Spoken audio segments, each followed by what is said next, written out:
有钱就真的能为所欲为了吗？社会底层就活该被欺辱吗？这个男人是曾经的战神，如今退役归来隐藏身份，却被丈母娘家一再刁难。叶天渊，你是脑子进水了吗？谁让你一而再三的招惹李少的？现在李少上我江家兴师问罪来了，你赶紧的给李少赔礼道歉，任凭李少处罚，否则的话，我饶不了你。一个社会底层的下等人，谁给你的勇气敢招惹青山三大家族大少的？真想看看你脑子里面到底是进了多少水，才敢让你狂妄不知死活到一而再三的来招惹我老公的。李少，看你今天的阵势，是想要弄死我对吧？叶天渊，算你还有点脑子，知道本少今天是想要弄死你，你说你该不该死呢？本来看在你是江瑶表妹夫的份上，白天2次我已经放你一马了。既然你执意要找死，那今天晚上我就成全你吧。你怕是昨天的酒都还没有清醒吧？这怕不是被电钻给钻了，不然哪来这种奇葩的念头？叶天渊，我知道你伸手了的，先前是我大意了，但这一次你死定了。道歉，我真的无敌。叶天渊，你赢了，我认输。就这没了吗？你想要我怎样？直接给个话吧。我想让你死，你认吗？叶天渊，你别太过分了，我老公都向你认输了，接受你的惩罚了，你还想怎么样？如果今天输的是我，是不是我说句认输就会没事？哼，那我不管。总之叶天渊，你只可而止，别再咄咄逼人。你若再不走，我就给江瑶打电话，让他亲自过来把你带走。我本不喜欢打女人，别总那么犯贱。记住，以后我说话，你最好闭嘴。叶天渊，你到底想要怎么样？我叶天渊向来说到做出，言出必行，说了让你死，那今天肯定让你死。叶天渊，你疯了吗？你知道李少是谁吗？你自己想死也别连累我们江家啊！还有江瑶和圆圆，你是想要害死他们吗？下辈子投胎，记得别再来惹我，死吧！叶天渊话音一落，便直接出手，随手一点，便有一道气劲化作利剑，直接射入了李云平的眉心。杀人了，杀人了！快报官，报官！叶天渊，不叶少，先前的事情是我们不对，但这件事情真的跟我们没有什么关系，我们只是来青山玩的。你都已经杀了李少了，就放了我们吧。你们来青山玩，我不管，但把主意打到了我老婆身上，那就罪不可恕。李云平该死，你以为你们不该死吗？叶天渊，今天的事情就是一个误会。如果你觉得先前是我们冒犯了你老婆和那位小姐的话，那我们可以向他们郑重的赔礼道歉。我们并不想招惹你，但你也别认为我们就好惹，不如我们交个朋友。交朋友？道歉？你们不配。我叶天渊想杀人的人，这个世界没有人能够保得住，天王老子来了都不行。你们4人背后的势力在我眼里不过蝼蚁而已，我弹指间便可灭之。你真有这么牛逼厉害？那敢不敢去江宁跟我们碰一碰？要不然你给我们时间，让我们摇人。行，既然你们想跟我碰一碰，那我就给你们这个机会。明天上午10点，我会光临你们4家，你们还有12个小时的时间做准备。第二天，叶天渊找到一夜贪欢、左拥右抱的雷少4人，很快数千人的外援也来到了现场。我们4家在江宁乃至整个江郡，也还算是有几分面子地位。道歉，我叶天渊向来没有给别人面子的习惯，当然，你们也还不配让我叶天渊给面子。谈判嘛，或许都需要有一点基础，要不你们可以先动手。年轻人，时代变了，有什么话可以摆在明面上来谈，不必非要如此吧。不妨报个名号，说不定我与你家长辈认识。聒噪，掌嘴！先给我废了他的手！不知死活的东西，雷家不是你能招惹的，是你乖乖的把手伸出来让我废了呢，还是需要我亲自动手？少说点话，对你有好处。你看，因为你一句话，便害得一名一流武者丧命于此。若是不服，你可以继续。敢问阁下到底是谁？阁下应该不是我江郡之人。我江郡的武道宗师现在不超过1只手之数。你还不配知道我是谁？就算是你雷家之主来了，也还不够格。你又算个什么东西？年轻人，你到底想怎么样？你既然让他们打电话喊我们过来，那想来应该是有什么诉求，不妨开门见山的直接说吧。你可能有些误会了，我只是想一次性把麻烦全部解决掉罢了，不想留过夜仇。我没有任何诉求，只是想告诉你们，我要杀他们4人。喊你们过来，是给你们报仇的机会。小子，你若敢伤他们4人一根头发的话，我保证你们这里所有人都没有命活着离开这里。不知将军战部的洪元吉司令，你可知道？我叫洪元吉，他是我儿子叫洪和，洪元吉是我大哥。我这么说，你应该明白是什么意思了吧？你表达不准确，现在应该是前司令，要不给你时间，你让他亲自过来一趟吧。洪元启司令辞官一事就发生在前几天，并没有多少人知道。难道说这小子背后真的有大人物？昨天你跳得最欢，对我的女人出言不逊，那你就第一个死吧！杀了他们，给我杀了他们！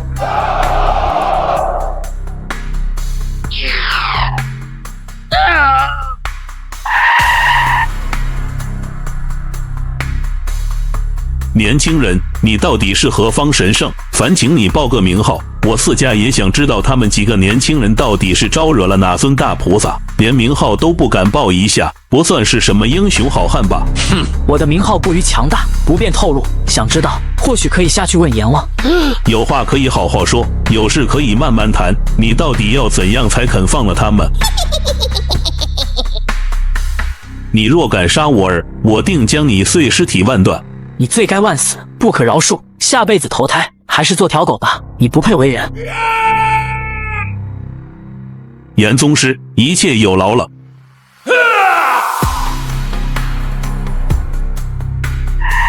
不行啊，你的速度太慢了。最终还得以杀人技巧来呈现出来，不然都是白搭。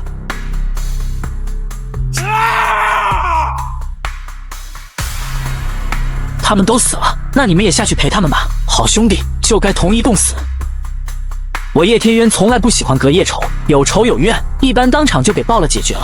我可以再给你们1个小时的时间，你们有什么招式手段就全部的使出来，我都接着。如果没有，那就请你们3位也以死谢罪。敢要我们也以死谢罪？你以为你是谁？你既然想玩大一点，那就玩大一点，就怕你玩不起。1个小时是吧？去，有本事你就等1个小时。我雷家负责查清楚这小子的来头，看看这小子到底是何方神圣。洪家负责调将军战部的战士来 ，OK。吕家负责请海皇，冯家负责请城防军。无论如何，也一定要将这小子给弄死了。雷想分好工后，4家也迅速的行动。很快，齐大队长便带领城防军来到现场。一群法外狂徒，不知死活的家伙！老子是江宁城防军第10队的大队长，你们已经构成聚众闹事、杀人等犯罪事实，请立即放下武器，举手投降，争取宽大处理。如敢反抗，格杀勿论。话音未落，1颗子弹不知道从哪里飞了出来，瞬间便将齐大队长击毙。与此同时，洪正带领将军战部的战士也到达了现场。雷响叔，你那边情况查得怎么样？叶天渊孤儿籍贯不详，18从军，3年前退役，前几天才回青山。他在青山有一妻女，目前待业在家。原来只是一个退役的混混，没家没室，没权没位，靠结识了一些江湖混子，就妄想要在江宁为所欲为。叶天渊，快点给老子滚出来！你家洪正爷爷来取你个龟孙子的狗命了！洪元启是你什么人？正是家父。哼，看来你父亲最近太忙了，并没有来得及叮嘱你一些事情。本来看在洪元启的份上，我倒可以饶你不死，但你刚才的那番话已经惹怒我了，所以我得杀你，这是我的规矩。就凭你，还敢大放厥词的说杀我？知道老子是谁吗？叶天远，你可别忘了，你还有妻女在青山，你若再不乖乖的跪过来受死，只需要我4家一声令下，马上有人去青山抓你妻女。江湖有江湖的规矩，祸不及妻儿家人。你身为战士，竟然说得出如此丧尽天良、道德败坏的话出来！你杀了我们4家这么多人，你以为我们杀你1人就够了吗？父债子偿，这可也是自古以来的规矩。看来你真的迫不及待想死。知道你父亲洪元启为何会提前辞官还乡吗？那是我对他的仁慈。若按我3年前的脾气，你父亲洪元启和杨杰2人都是不会有命可活。你是不是要告诉我，将军王府是被你给灭的？你以为你是谁？4大战神之一吗？死到临头还敢虚张声势，当真不知死活。对，你说的没错，将军王府的确是我灭的。就你，别吹牛了，老子再问你最后一句，你是乖乖的跪过来受死呢，还是需要老子动手？老子一旦动手，那可就要灭你满门。杀了吧！就在黑皇要动手之际，远处传来一道愤怒的声音：洪正，你个混账东西，快给老子跪下！杨戬厉声呵斥着程访军，而洪元启则是把洪家人和洪正一众人骂得狗血淋头。两人的操作把所有人都看呆了。呵斥完了洪正后，洪元启一脸自责地走向叶天渊。叶先生，是我教子无方，疏于管教，逆子已经知错，还望叶先生您能高抬贵手，饶逆子一命。洪元启，你儿子不仅一口一个要杀我，而且还我杀我全家，你说我还能饶他一命吗？的，你那么怕他做什么？管他，有天大的来头！这里是将军，是我们的地盘。叶天元，有本事就来跟老子一战，别拿身份来压我爸。卡通，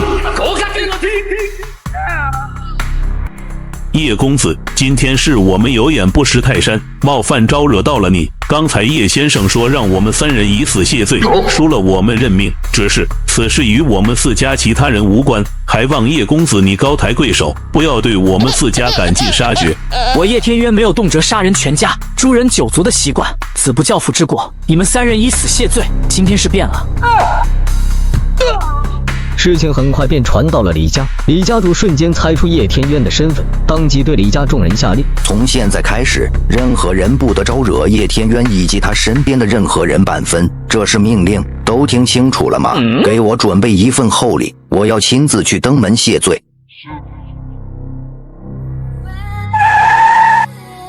你确定叶天渊他们就住在这里？这可是谭宫，这里的别墅随便一栋都要好几千万，而且不是有钱就能够买到的。他们怎么可能会住在这里？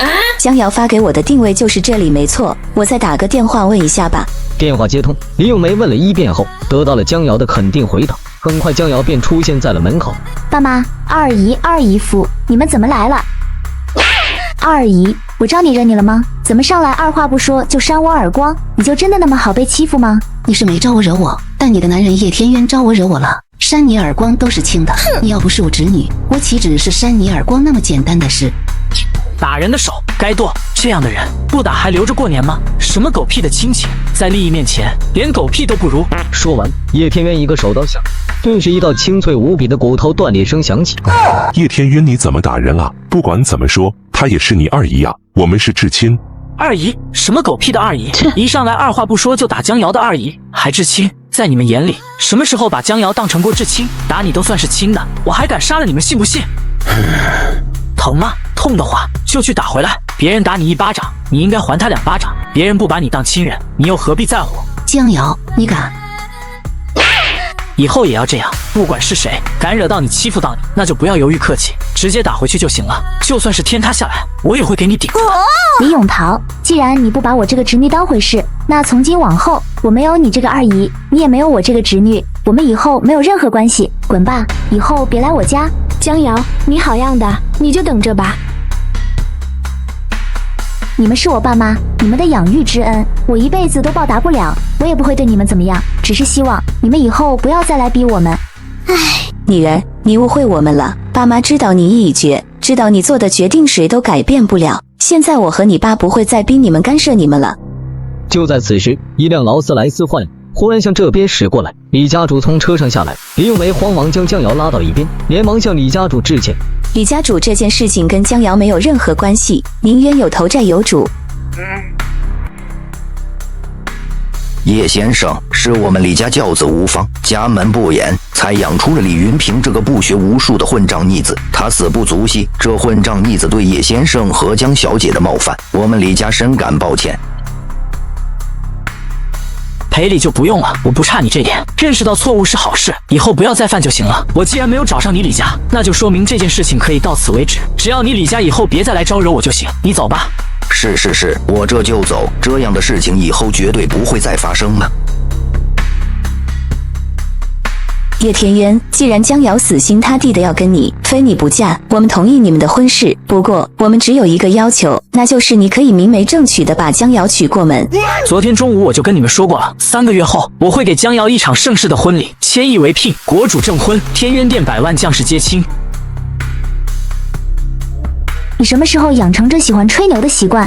我说过要给你一场盛世的婚礼，就一定会做到的。只有千亿为聘，国主证婚，天渊殿100万将士接亲，才配得上一场盛世的婚礼，才有资格来迎娶你过门。哼，女儿都已经7岁了，我现在只需要一个普通的婚礼就够了。对了，你对李家做了什么？为什么李家主对你这般？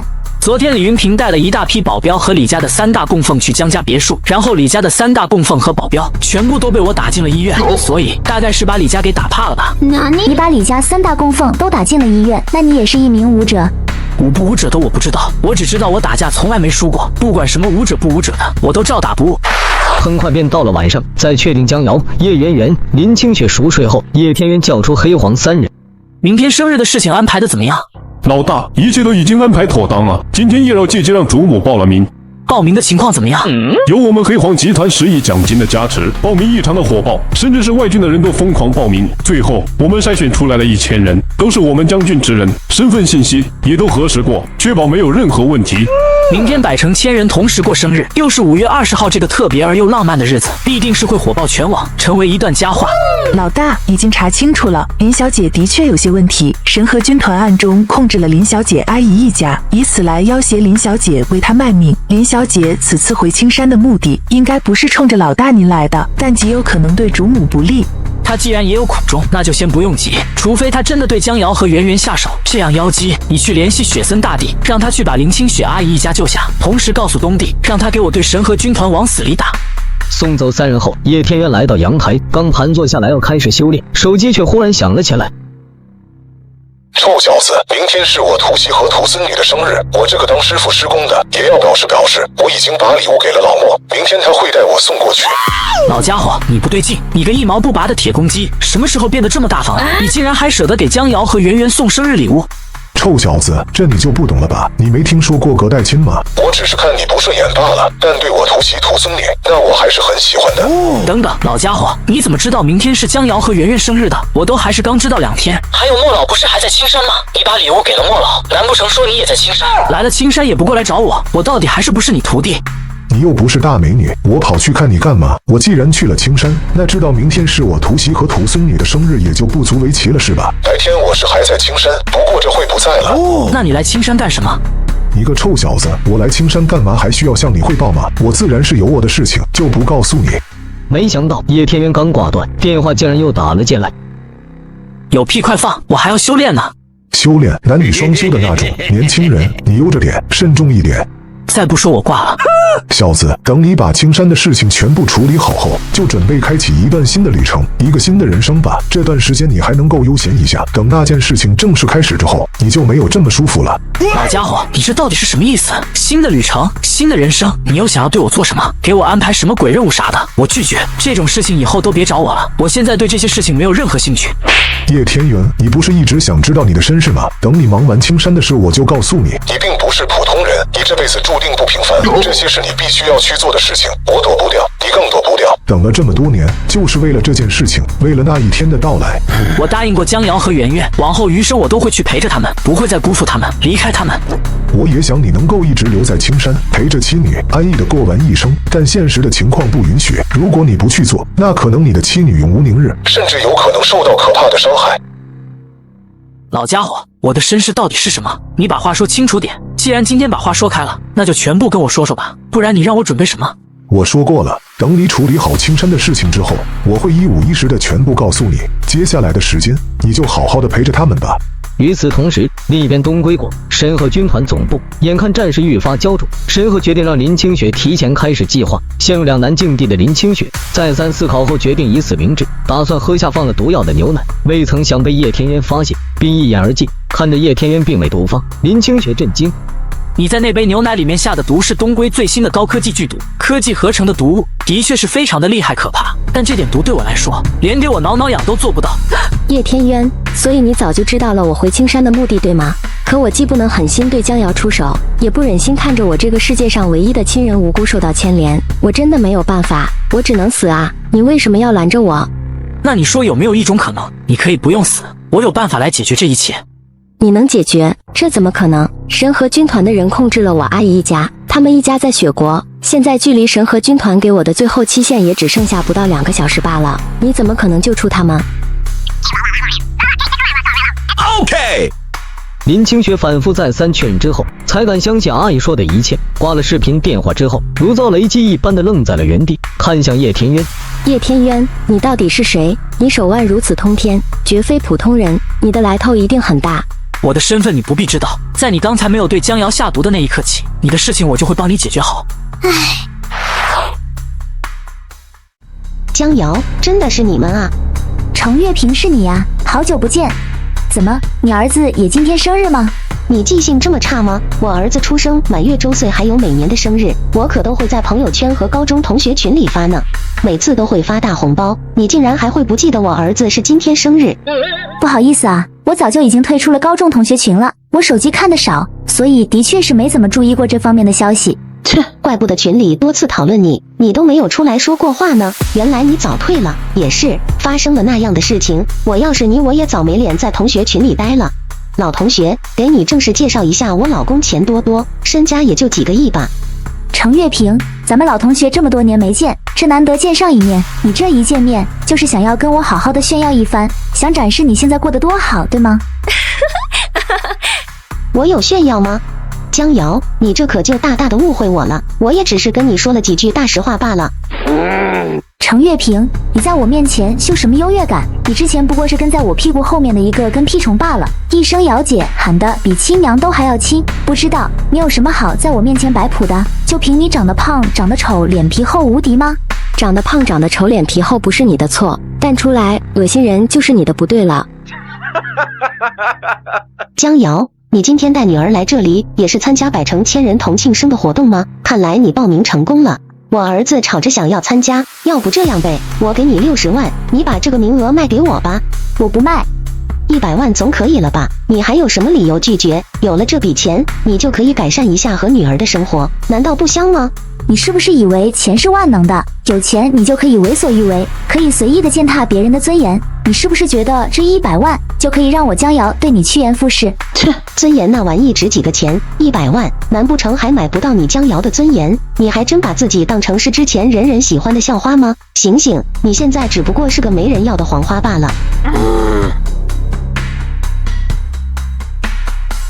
老公，给我打死这2个贱人！敢打老娘，老娘要剁了他们的手，抽烂他们的嘴！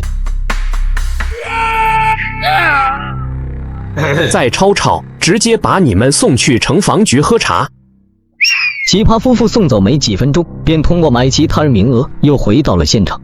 你以为你不卖给我，我就没有办法弄到了吗？我给过你赚100万的机会，只可惜你并不懂得珍惜。我给别人60万，别人就二话不说的卖给了我，你说这算不算是讽刺呢？不好意思，忘了跟你说，我和我女儿都是今天生日，也都报名成功了。我2个名牌加起来也最少能够有100万，之前我拿的心安理得，拿得干净，我有必要拿你那100万的臭钱吗？江瑶，你可别高兴得太早了，我儿子运气一向好，这次可就是冲着这个最幸运者而来的。那我祝你好运。你酸什么酸？我倒是想知道你怎么又进来的。早跟你们说了，我和我老公认识很多人的，刚才我们出去正好碰到黑黄集团的一名经理，是我老公的好兄弟，所以啊，那些保安自然就毕恭毕敬的把我们又放了进来。旁门左道，投机取巧，终不会有好的结果。你们以什么样的方式进来，也会以什么样的方式出去。今天的活动，你们肯定参加不了。哼，好啊，那你倒是去找保安过来试试。你要是不中用的话，那就让我老公来给你好好的上一课，什么才叫做人脉关系。既然如此，那便如你所愿。叶天渊的话音刚落，只见一群保安向这边走了过来。程月平慌忙看向老公钱多多，莫慌，我马上打电话让程经理过来。兄弟，我跟你们后勤部程经理是兄弟，我刚打了电话让他过来，刚才的事情就是一个误会，已经让程经理跟你们保安部这边说了。谁和你是兄弟啊？我们认识吗？再喊我一句兄弟，我拔了你舌头信不？而就在这个时候，一名中年西装男子解了进来，来人正是程月平老公嘴里的程经理。北狼队长，住！谁给你这么大的胆子权力，让你私自放人进来的？那几个给你开后门的保安已经被我开除了，你也被开除了。北狼队长，我在黑黄集团的职位和级别貌似都比你高吧？刚才事出有因，我也是想要跟你解释，你有什么资格开除我呢？大家都是自己人，没必要为了这点小事闹得不愉快吧？那我有没有这个资格开除你呢？身为黑黄集团的中层管理者，品行竟如此的恶劣，破坏黑黄集团的规矩，我正式通知你，你已经被开除了，马上去人事部那边办理离职手续。这都是误会，误会。你们二人在这里闹事，还私下购买他人的报名资格，破坏活动的公平性，所以我宣布你们手里的资格作废，都赶出去。很快，百城千人同庆生的活动正式开始。经过一系列热身表演后，接下来就是本次百城千人520同庆生活动最激动人心的一个环节。当主持人用高亢无比的声音宣布这一轮将要抽取2名幸运寿星，共同分享5亿2千万的巨额奖励后，全场乃至全网都顿时炸开了锅。妈妈，你说我们有没有机会得到大奖呀？很快2个幸运号诞生了，一个数字是620，一个字数是122，正是江瑶与叶圆圆。妈妈，我的数字是620，哎，妈妈你的是122呀？是不是说我们2个中大奖了呀？这一刻，江瑶和叶圆圆成为了无数人关注的焦点，特别是网络上，那更是一片祝福声。这样的生日的确是会让人终身难忘，这规格确实是太高了，10几亿的生日简直毫无人性。叶天渊，你可以呀！这才哪到哪，仅仅只是一点开胃小菜罢了。紧接着，叶瑶总裁上台，正式宣布江瑶与叶圆圆成为黑黄集团代言人。无数的羡慕目光又一次向江瑶和叶圆圆2人身上汇聚了过去。与此同时，另一边江家别墅内，江家人得知江瑶母女2人中奖后，顿时喜上心头。今天是江瑶和圆圆的生日，我们江家必然要为他们举办一个隆重的生日宴会才是。郑海、咏梅，你们快去中心广场接江瑶和圆圆。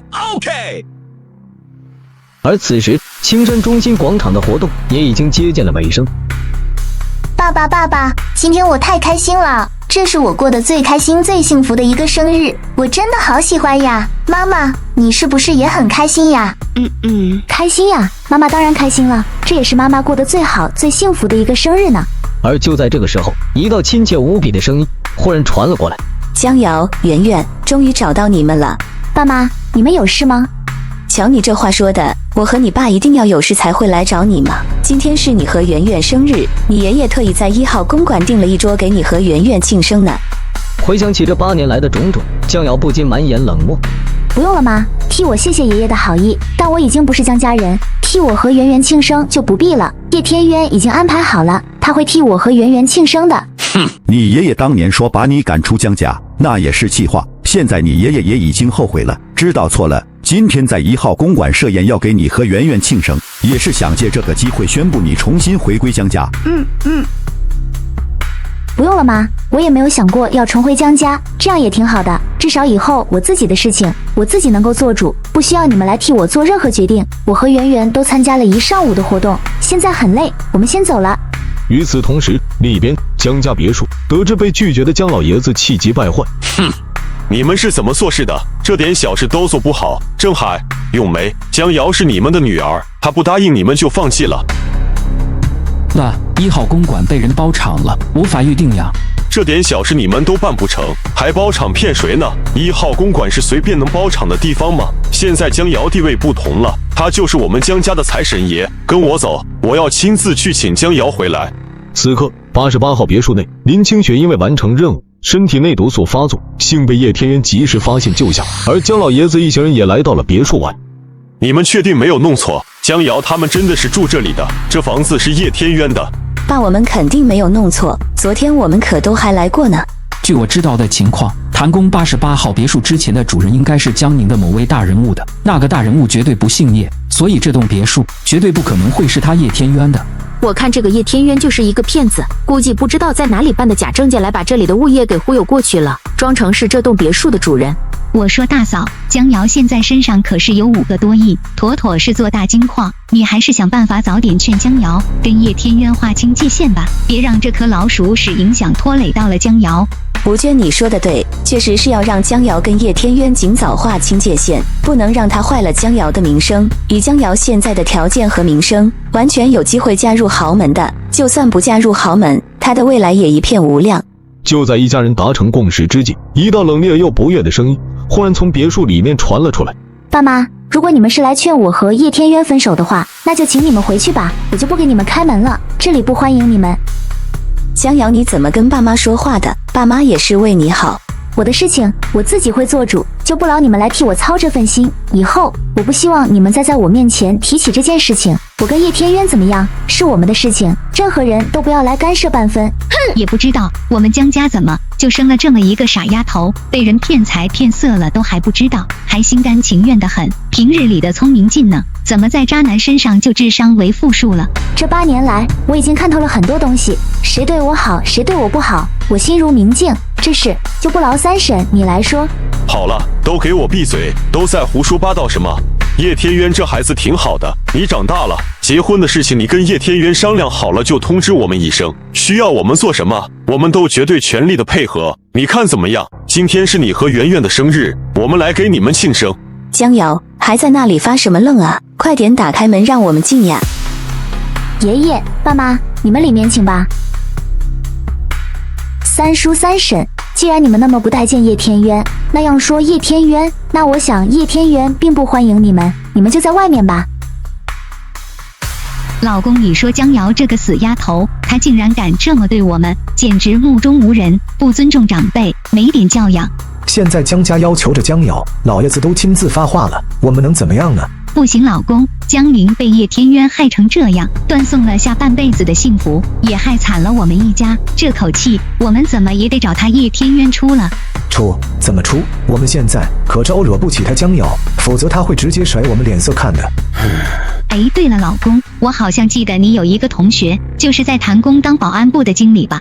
对，我现在就给他打电话，让他过来一下。我倒也想要好好问问看，这谭宫88号别墅怎么就成他叶天渊的了？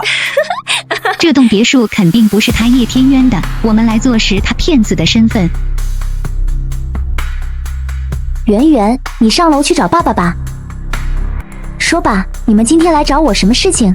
江瑶，江家永远是你的家，我们永远是你的亲人。这件事情僵了这么多年，也该冰释前嫌了，这都是过去的事情，今天不妨就做个了结，让他过去吧。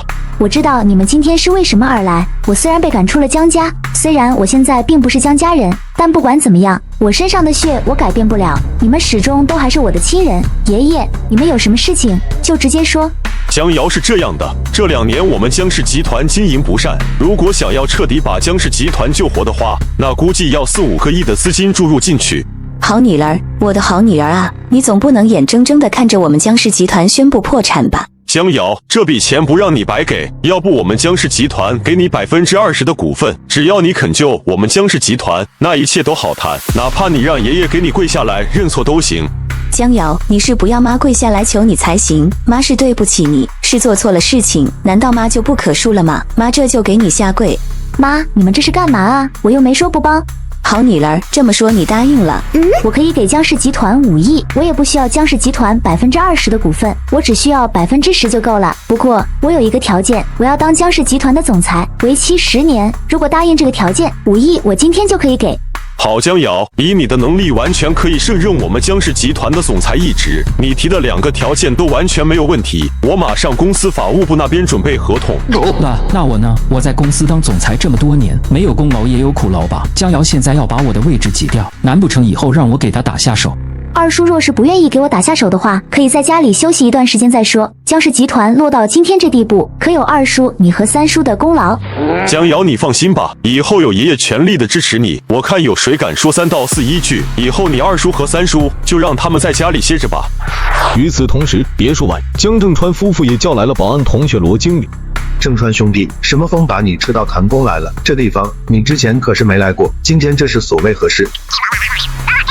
如果我没记错的话，谭宫88号别墅可是江宁海皇名下的。不过这些年，海皇倒也是没有来住过一次，一直都空着。我经常路过这里都会看上一眼，这一点很确定。老罗，你是说谭宫88号别墅是江宁道上一哥海皇的？对啊，除了那位，还有谁敢叫海皇？老罗，那也就是说，现在完全可以肯定这栋别墅绝对不可能有是他叶天元的，对吧？也断不可能是他从海皇手里买的，对吧？正川兄，你若是确定这个叫叶天渊的年轻人只是一个毫无半点身份背景退役战士的话，那我可以100%的肯定，这栋别墅绝对不是他的。老罗，如果说这个叶天渊不是谭宫88号别墅的主人，那他是如何大摇大摆的住进来的呢？其实这样的事情去年也发生过一起，一个漂亮的女生就是利用她的身体姿色勾搭上了物业部的一个小伙子，然后在那个小伙子的配合下弄了一些假证件，然后在一栋没有住的别墅里住了下来。这次这事，我怀疑跟去年那起是一样的。好啊，叶天渊，我看你这一次怎么收场？你还真是个大骗子，竟然连谭宫88号别墅都敢说是自己的。这一次我一定要弄得你身败名裂，不对，还得让你有牢狱之灾。老罗，你现在就联系物业部那边，让他们派人过来，然后再联系城防那边，让他们过来准备抓人。只要一核实清楚，立马就让城防带走，不能给他任何逃的机会。行，我马上来部署安排。很快便集结了50名保安，整齐地站在了别墅门口。物业部也来了2名管家，肖队长也带了100名城防军。看到人都到齐了，罗经理便马上让人上前去敲门。吴娟则拿出手机进行录像。听到敲门声，江瑶从别墅里走了出来。请问谁是叶天渊？我是叶天渊的老婆，请问你是谁？你找叶天渊有事吗？江小姐您好，我是谭宫物业保安部的经理罗斌，我们接到举报，说有人擅自住进谭宫88号别墅，所以过来调查一下情况。我可以很肯定的告诉你，谭宫88号别墅就是叶天渊的。上次物业管家经理也来核实过，没有任何问题，产权证、备案登记都是叶天渊的名字。罗经理，你这种严重失职的行为，我保留投诉你的权利。你当然可以投诉我，不过在您投诉我之前，我还是在非常负责任的告诉您一句，您知道谭宫88号别墅的主人是谁吗？这栋别墅之前的主人是谁，跟现在是谁有关系吗？您不知道没关系，我现在来告诉您，谭宫88号别墅可以说是我们谭宫仅次于1号别墅的庶王存在。谭宫88号别墅的主人是江宁的海皇。江瑶，如果这栋别墅真的是海皇的话，那他叶天渊当真是闯下了天大的祸了。若是惹到了海皇，那我们江家就要遭到灭顶之灾了。女儿，你可千万别被叶天渊给骗了，今天一定要把这件事情弄清楚，不然你不仅要害死我们江家，你和叶天渊也难逃一劫。不会的，叶天渊不可能会骗我的，这栋别墅一定是叶天渊的，叶天渊还把房产证给我保管了，不可能是假的。如果假证有用的话，那我还可以把整个谭宫所有别墅的证都给办了呢。江瑶，醒醒吧，他叶天渊就是一个大骗子。罗经理，这人我认识，连海皇的别墅竟然都敢霸占，这是得有多硬的八字才敢做得出如此不要命的事情出来。这别墅要是他叶天渊的，我头都剁下来把他当球踢。江小姐，麻烦您让叶天渊出来吧，我们当面来问清楚这件事情。江正川、吴娟找来罗经理，准备揭穿叶天渊虚伪面目，不曾想被现实啪啪打脸。叶先生，你确定谭宫88号别墅是你的对吗？怎么总有一些眼瞎之人在我面前找死呢？想证明房子是不是我的还不容易吗？你们查一下我们物业那里的备案信息，然后当众展示一下。话音刚落，2名物业管家便进入公司的业主管理系统，很快便调出来了谭宫88号业主的信息。叶天渊，事实面前，我看你还要怎么狡辩？你们2个来将这信息展示给大家看一看，也给他们看看。闻言，2名管家一脸尴尬，愣在原地。吴娟疑惑地凑过去一看，赫然发现谭宫88号业主竟然正是叶天渊，顿时惊声尖叫起来。这怎么可能？业主真的是叶天渊？这绝对不可能。这个只是我们谭宫物业公司内部的登记系统，并不代表什么。城防的肖队长来了，官方系统里的产权登记才具备法律效应，才能够证明谭宫88号的归属。肖队长，现在就麻烦你了。对，谭宫物业公司内部的系统登记信息有被人篡改的可能性存在，还得以官方的为准。为了让人不会怀疑他作弊，肖队长直接把电话打开了免提。很快电话那头便传来了结果。肖队长您好，已经为您查到谭宫88号别墅的业主登记信息，业主名为叶天渊。谭宫88号别墅不是海皇的吗？肖队，我这边查到的是谭宫88号别墅于1年前进行了变更，可以肯定的是，谭宫88号别墅现在的拥有者就是那位叫叶天渊的先生。结果一出，全场众人顿时都如遭雷击一般呆愣当场，罗经理脸色更是瞬间惨白到了极点，心中顿时惶恐了起来。妈妈的，老子让你们害死了！罗经理，既然事情已经弄清楚了，证明房子产权没有任何问题，那这事就与我们城防无关了。说完，肖队长便挥手收队就要离开，未曾想却被叶天渊喊住：“诽谤构陷他人，不算犯罪是吗？肖队长，这是属于民事纠纷，不归我们城防管，你可以去告他们。”丢下了一句话后，肖队长便不打算再理会。未曾想，一道威严无比的声音响起：“肖队长，谁说这件事情不归属我们管的？”龙爷，马首领，这是发生什么事情了？什么事情你不会问吗？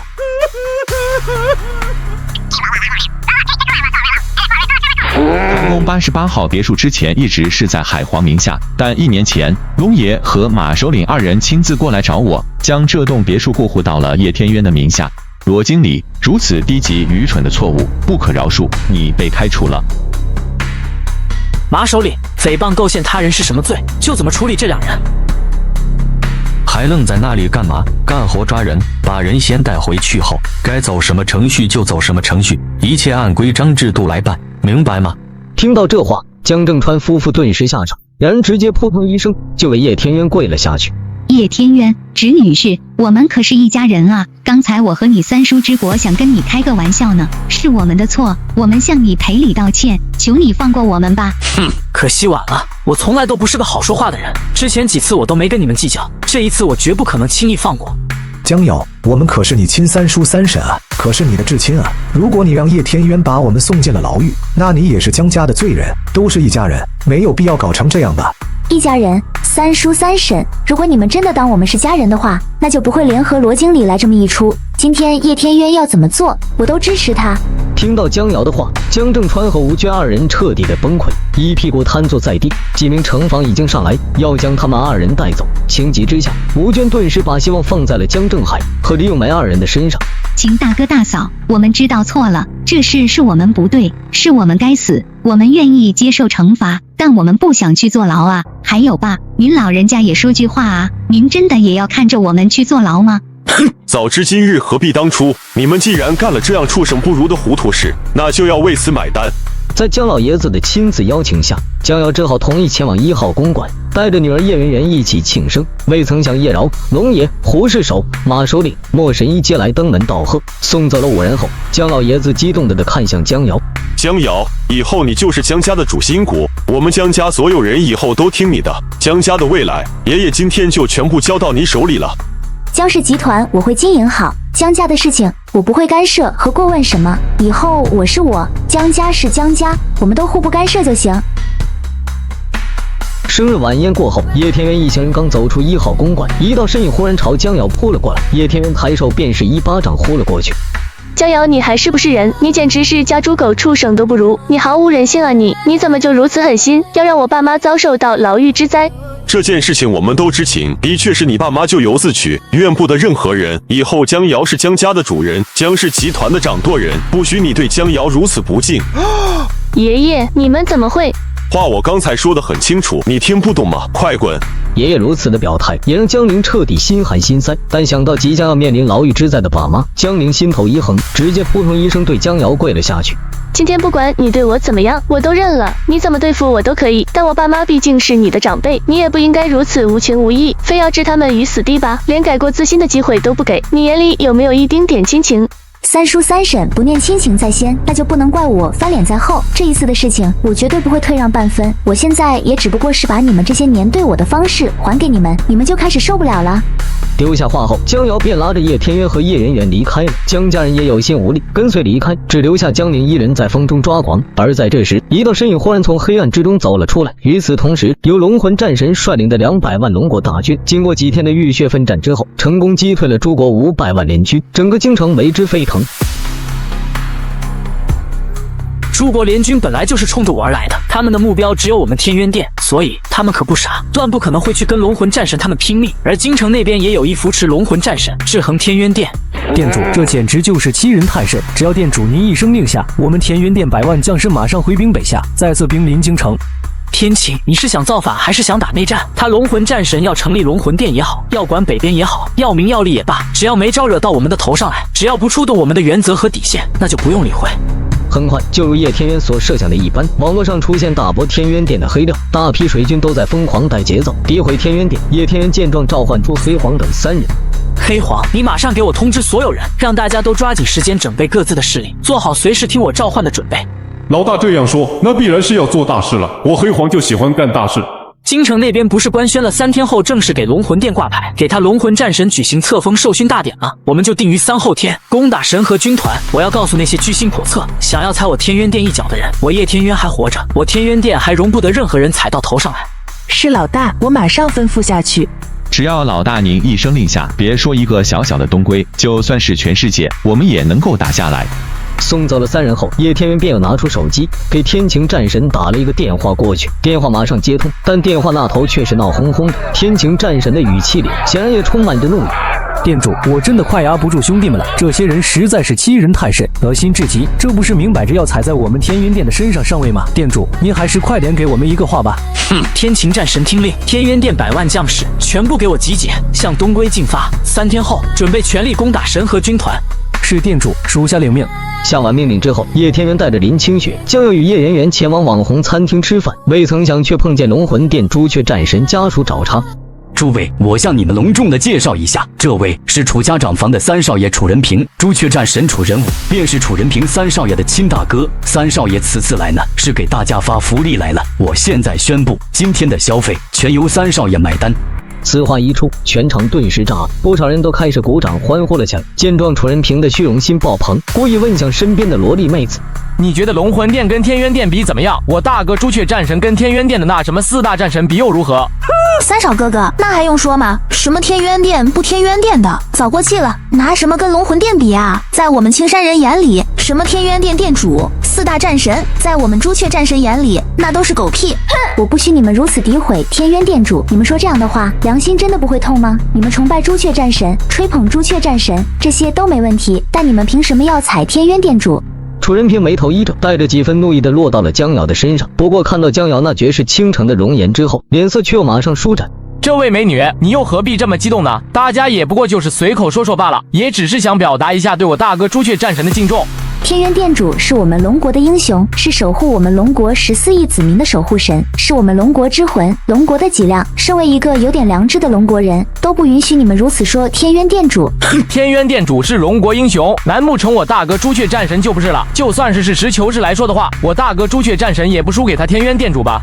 对如此荒唐的言论，江瑶实在是觉得不爽，但也懒得多跟这种人辩论什么。见江瑶没有继续说话，楚仁平却是来了几分兴趣的样子。这个色迷迷的男人玩得太变态，被陌生人泼1脸水，却成功引起了他的兴趣，要将其带回家当嫂子。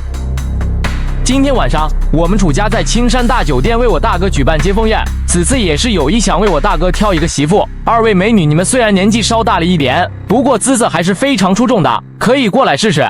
听你的意思，你们楚家要为你大哥选妃是吗？毕竟我大哥可是战神，他完全有这个资格来挑选一下媳妇吧。我也就是看你们2个颜值的确还是很能打，才不看你们其他条件，直接对你们发出邀请的。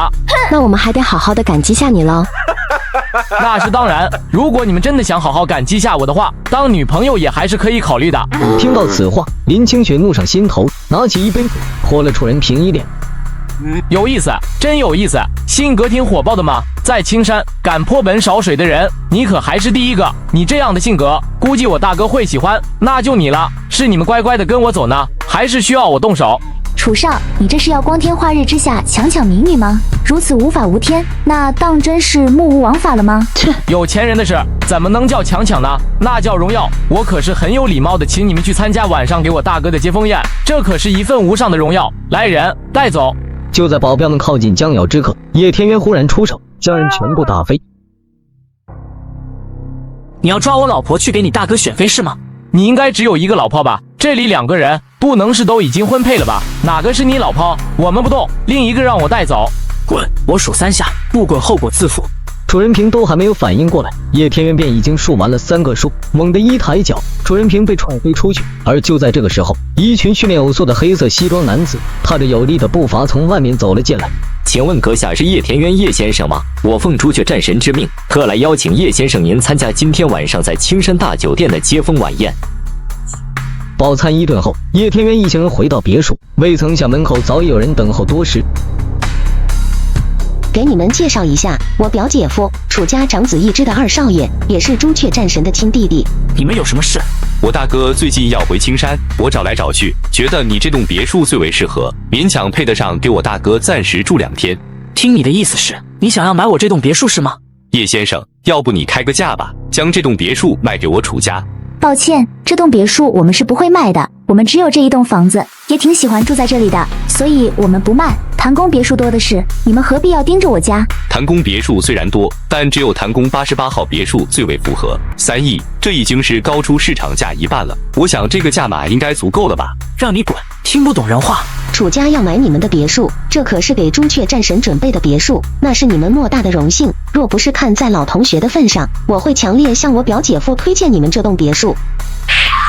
我楚家可是给你赚钱的机会，赐你荣耀，你不领情也就算了，打人算怎么回事？既然这样，那你别后悔。叶天渊，你们胆子还真是大，竟然敢偷溜进宴会场。老公走，我们快去找表姐夫，让我带人过来抓贼。很快，程月平二人便领着一群保安过来了，为首的则是楚仁飞。青山的邀请名单我可是全程参与制定的，我非常的肯定邀请名单之中并没有你。看来今天的安保还是有疏忽的地方，赶紧把这2个人抓起来。保安们刚想上前抓叶天渊，未曾想飞黄直接出手，下一秒10多名保安全部被黑黄打倒在地。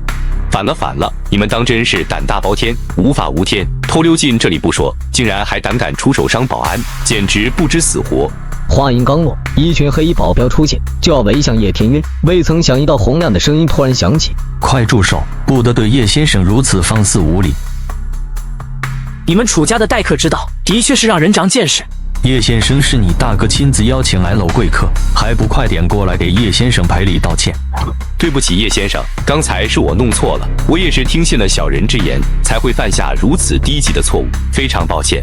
你们还不快点出去，还待在这里做什么？快滚，把这2个人也给我带走，赶出去，不许他们再进来。很快，在楚轩的安排下，叶天渊与黑黄等人前往主席台就坐。而此时，朱雀战神带着楚老爷子也来到了现场，所有宾客皆起身鼓掌致敬，除了叶天渊、黑黄、叶饶、海皇4人。朱雀战神华丽出席，全场宾客皆起立鼓掌致敬，唯独叶天渊、黑黄、海皇、叶饶4人稳坐不动，彻底惹怒楚家。几位，今天是我楚家的大喜日子，是朱雀战神的接风大典，我楚家广交将军权贵，还请几位能给个薄面，不要在此闹事。不起身不鼓掌，不对他朱雀战神卑躬屈膝，就是不敬，就是闹事吗？抱歉，他朱雀战神还不够这个资格让我起身给他鼓掌。放肆！大哥，就是他白天欺负了我，不如弄死他吧。叶店主的膝盖比较硬，不愿意站起来就算了吧。叶店主今天能够大驾光临，也算是给足了我朱雀战神的面子。话音未落，全场震惊，所有宾客皆满脸错愕看向叶天渊。不用乱给自己加戏，我并不是给你面子才来参加的，我只是单纯的不想你去我家烦我罢了。有事儿就放在这里解决好了。看来叶店主今天并非是来参加我的接风大典的，那是我请错人了。叶天渊直接起身站了起来，黑黄3人也都跟着站了起来，站到了叶天渊的身后，空气中顿时弥漫着浓浓的火药味。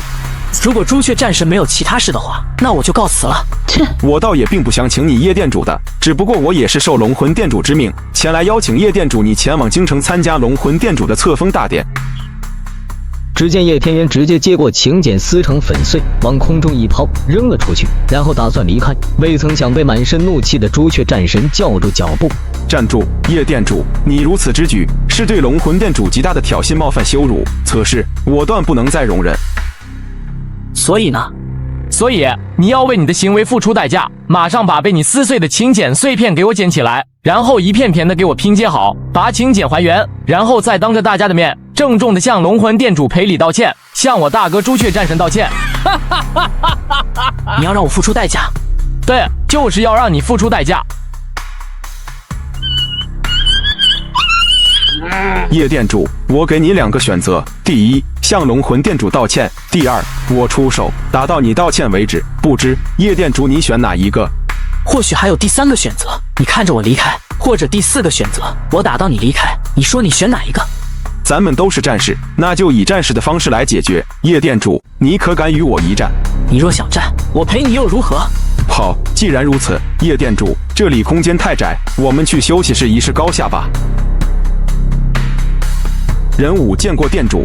听到朱雀战神的话，叶天渊脑海中涌现出5年前的画面。5年前，他亲手将犯了天渊殿殿规的楚人武逐出了天渊殿。楚人武，5年前我已经将你逐出天渊殿，你既已经改头门庭，那当年的事情就让它过去，不用再去提及什么。你现在是朱雀战神，再对我行如此大礼，喊我店主不合适。一入天渊门，一是天渊人，生是天渊人，死是天渊鬼。即便店主将我逐出了天渊殿，我也依然还把自己当天渊殿的人。朱雀战神，如果你想用这样的话来跟我套点近乎，想让我念点旧情的话，那大可不必，也趁早收起这点不切实际的妄念。是敌是友，不在于我，而在于你。店主，如果我跟您说，我并非自愿追随龙魂战神的，而是受命如此做的，您会相信吗？你想表达什么？被逐出天渊殿后，我意志消沉。就在我即将要结束自己性命的时候，一个人出现阻止了我，也改变了我的余生。你继续说。那个人对我说，既然你连死都不怕，那你敢不敢接一个任务，一个或许不能够让你重回天渊殿的任务，但一定可以让天渊殿所有人都是你为英雄的任务。那人到底是谁？龙国国主。你的意思是说，你现在是那位的人，你效命于龙魂战神是在给那位当卧底？我现在的身份的确就是那位安插在龙魂战神身边的眼线。国主也是想借这个机会让我跟你坦诚不公的好好谈一谈，将我们的计划跟你说一下，并让你加入计划。你真觉得你说的这些话我会信一个标点符号吗？你若还想与我一战的话，那我不介意再多虐你一番。你若肯就此收手，我也可以作罢。等到这个电话，您自然就会相信我所说的一切。天渊殿主，龙国战部，现在我最信任的人就是你了，也唯有你才能够让我最放心。这一次届时恢复了天渊殿，也是我手中的一张王牌，你可以完全相信朱雀战神。好的，我明白了。你若是能够出色的完成这个任务，那我就再一次为你破例，将你重新吸纳回天渊殿。我想天渊殿的100万将士也都会同意的。说说看，具体是怎么个情况吧？店主，目前来说，元老会和总战部一共分为2派，一派是以第1元老和第3元老为首，然后再有第4元老和第6元老，再加2位统帅，这6人组成了一个阵营，捆绑利益。也就是说，国主这边只有第2元老、第5元老以及2位统帅。是的，人数上面来说的话，国主这边现在还处于劣势，而这其中特别是第3元老，其野心已经昭然若现。龙魂战神是第3元老的亲长孙，也就是说，现在龙魂殿的100万大军，这一切的背后都是早有预谋的筹划，对吧？是的，店主，这个局第3元老他们很早之前就在布，而当年国主将您囚于囚龙号上就是一步暗棋，真正目的就是想让店主去将囚龙号上那100多绝世凶徒全部收服。那位存在下这么大一盘棋，最终的目的又是什么呢？他们最终的目标是想要将龙魂战神捧上那至尊之位上去。此次的诸国500万联军，便是第3元老他们的手笔。说白了，我叶天渊和天渊殿就是一枚棋子罢了。朱雀战神，你回去帮我转告一下那位存在，我叶天渊不效忠于任何一个人，我只效忠于龙国，效忠于龙国亿万万子民。既然如此，我就不再替那位相劝。店主，你再出手打我几拳吧。如果戏不演的真实一点的话，那会引起龙魂战神怀疑的。闻言，叶天渊瞬间了然，对朱雀战神出手，每一拳都直接把朱雀战神打飞出去，重重的砸在墙面之上，撞出一个深坑出来。很快，休息室内的墙体便已经是满目疮痍，朱雀战神也跪倒在地，大吐鲜血。叶天渊这才收手走了出去，而朱雀战神也被冲进去的特种战士扶了出来。先送我回去休息，没有我的命令，谁都不许轻举妄动。与此同时，另一边网红餐厅内，江瑶与林清雪再次受到了世家少爷们的骚扰。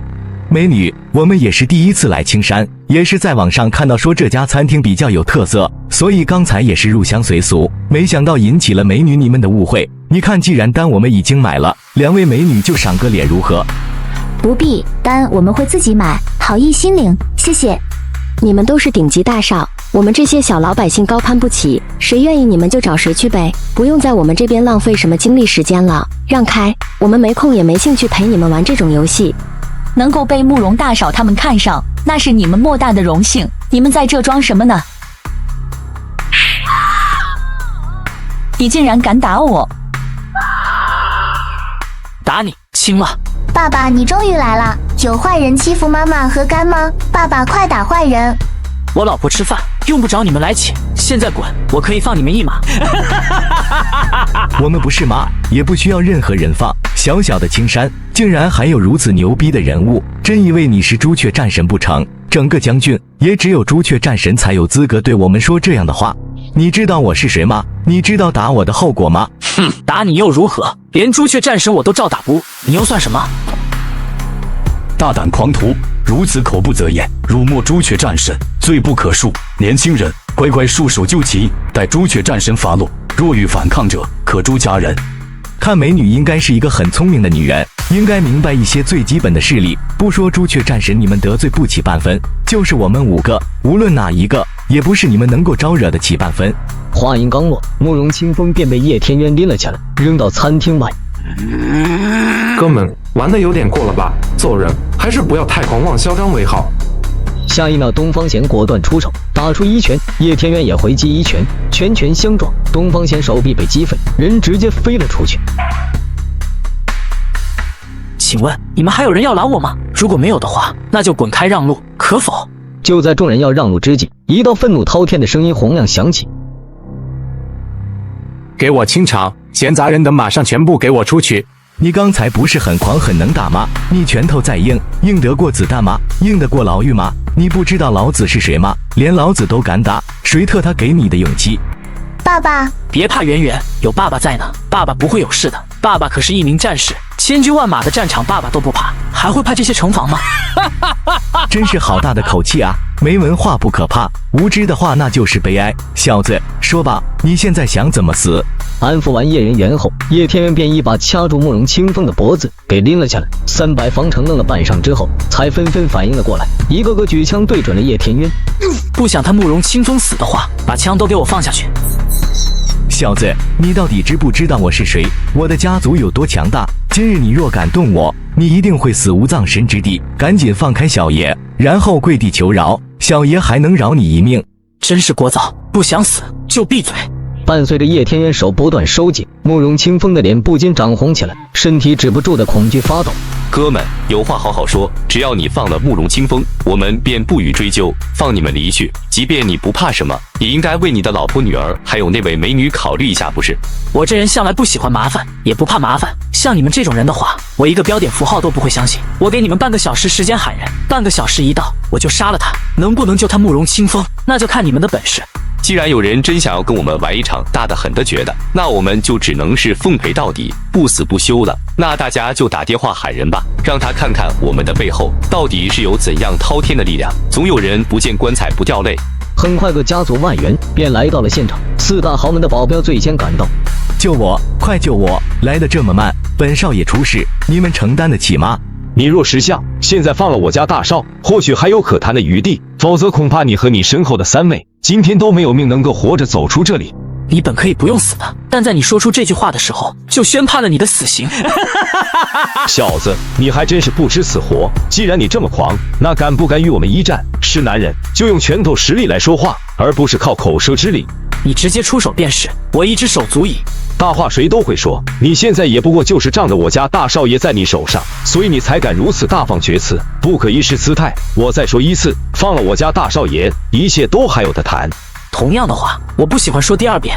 大块头保镖一边说着，一边不动声色地向叶天渊这边靠近而来，其他几名保镖也都有序地向这边慢慢靠近，形成了包抄之势，而这些也早已被叶天渊尽收眼底。在大块头保镖动手的同时，其他保镖也都动了，但他们的目标却并不是叶天渊，而是江瑶3人。但叶天渊的出手速度更快。